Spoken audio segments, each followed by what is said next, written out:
حساسية الجلفانومتر موضوع مهم جدا. احنا قدرنا نحط لك مسائل على كل قانون ممكن يجي في الامتحان. تعالى معانا شوف معانا 3 مسائل او 4 مسائل لحساسية الجلفانومتر في منتهى الأهمية. ما تيجي نشوف.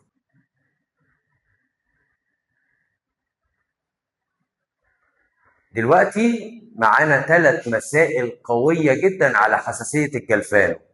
قوانين حساسية الجلفانومتر 3 قوانين، وعملنا لكم النسب بتاعتهم كمان. نشوف المسألة الأولانية. الشكل يوضح العلاقة بين زاوية انحراف مؤشر الجلفانو وتيار ملفه، فإن حساسية الجهاز. كلنا عارفين إن حساسية الجهاز سيتا على آي.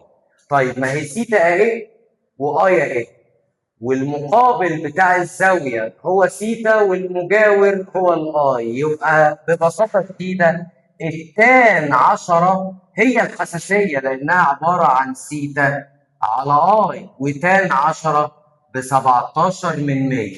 تبقى الإجابة ب.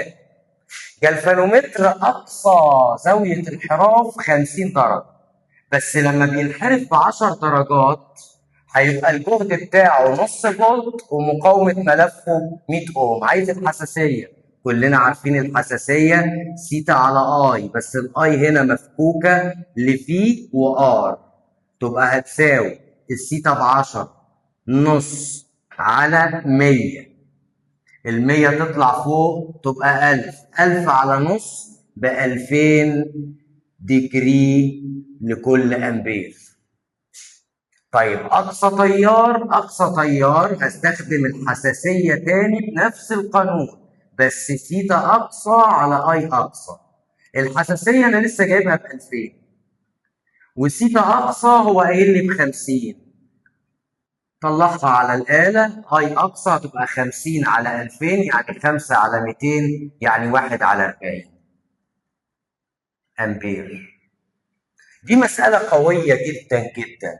جلفانومترات اكس وواي.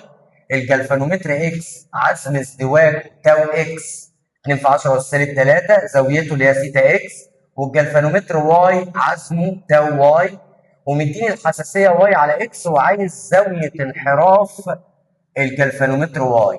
طب ما هي حساسيه واي على حساسيه اكس، السيتا حب حب والتاو كره كره، وانا عايز سيتا واي. نعوض من الشمال لليمين. حساسيه واي على حساسيه اكس ب3 على 4 تساوي التاو اكس 2 في 10 اس -3، والتاو واي 3 في 10 اس -3.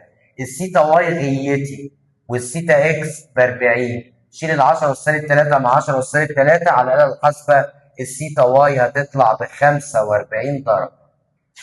انا ايهاب العوضي، ودي كانت طيبات الفيزياء.